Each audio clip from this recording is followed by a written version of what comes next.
Nahid Koussa, nous allons maintenant passer à des exploits que vous avez réalisés. J'ai entendu dire que vous déteniez 3 records Guinness, dont un, je pense, d'un micro-tableau. Donc, le premier, moi, j'étais étudiant à Paris, à l'Institut agronomique de Paris-Grignan, et durant une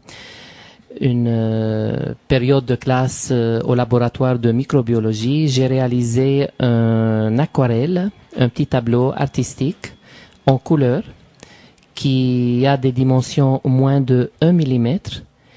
Et puis, j'ai fait comme d'habitude, chaque année, je fais une exposition de peinture et je l'ai exposée à Paris, je pense que c'était dans le 16e arrondissement.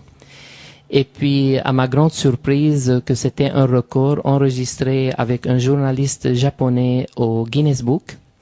Et j'étais le premier arabe qui entre dans le Guinness Book comme artiste. C'était en 1988 à Paris. Bien, félicitations. Le deuxième. Le deuxième, j'ai profité de l'entrée de 3e millénaire. Et le pape, le célèbre pape Jean-Paul II voulait visiter la Terre Sainte.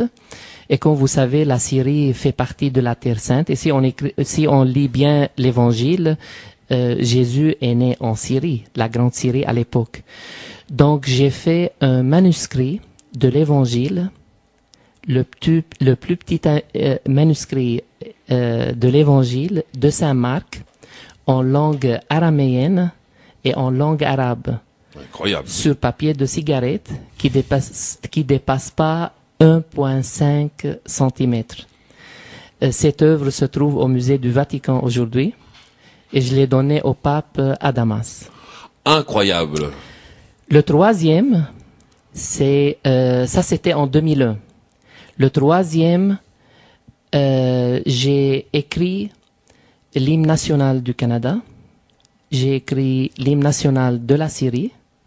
J'ai écrit plusieurs versets de Joubran, Khalil Joubran, vous le connaissez, le poète très connu libanais. Qui ne le connaît pas, hein. Sur un grain de riz. Donc,